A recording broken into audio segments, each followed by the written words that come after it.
Hey, this is Michael Lindsay from Vital MX. We're out here at Apollo Raceway today with the 2019 Yamaha YZ85. I also have next to me Mike Ulrich, who is our media relations manager from Yamaha.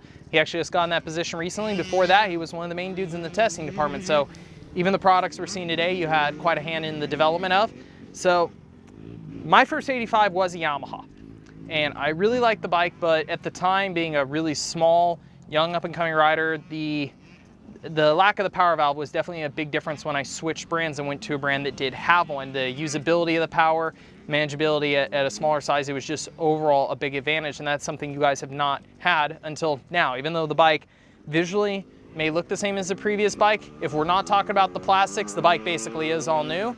Starting with the engine, what's going on? Yeah, so just like you said, even though the bike looks mostly the same as it did before, we really wanted to focus on making improvements that were going to be what the market was asking for, and really just performance-focused improvements. So starting out with the engine, as you mentioned, it now has a power valve.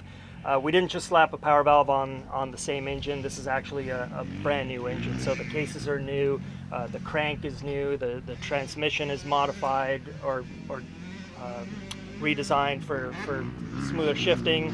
Of course, the power valve cylinder, new reed block, and it was really focused towards making the bike easier to ride. So a lot more bottom to mid-range power, yet keeping all the top power that it had. And just from our results, that's exactly what we saw. We saw a huge performance gain from 3,000 to 9,000 RPM, and actually 50% increase in power at 7,500 RPM. So that's very noticeable difference. That's pretty huge, considering a lot of people modify their bikes to find a 15% gain with a race engine.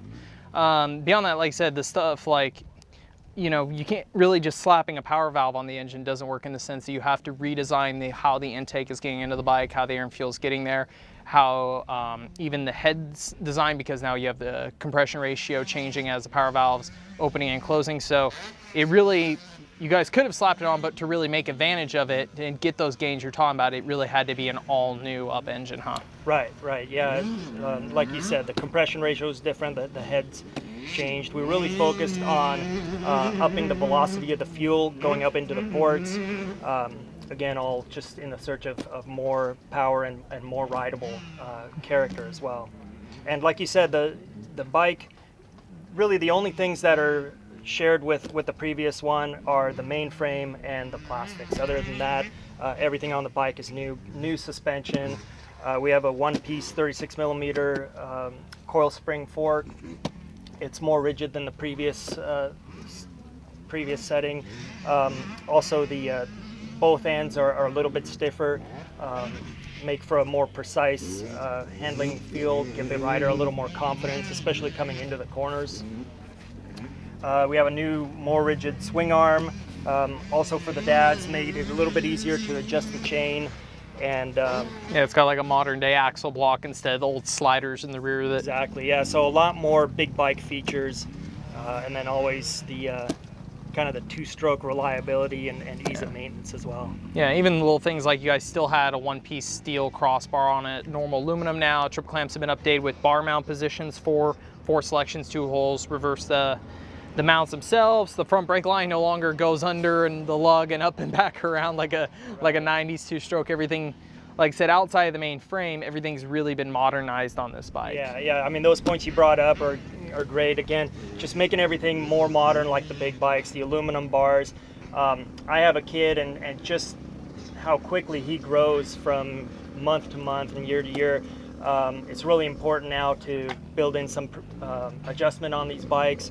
So the handlebars actually have 27 millimeters of range of adjustment forward and back for taller kids or smaller kids, to give them some more room to move around. And like I said, now aluminum handlebars and kind of all the big bike features. That one was interesting is talking about power. So I recently got the opportunity, I myself rode your guys' YZ85 to mess around, and something that really surprised me with that bike is I think of old two-strokes, I think of the power being like a light switch, I think of the spread of power not being that wide. I think I'm going to be shifting this as constant as can be.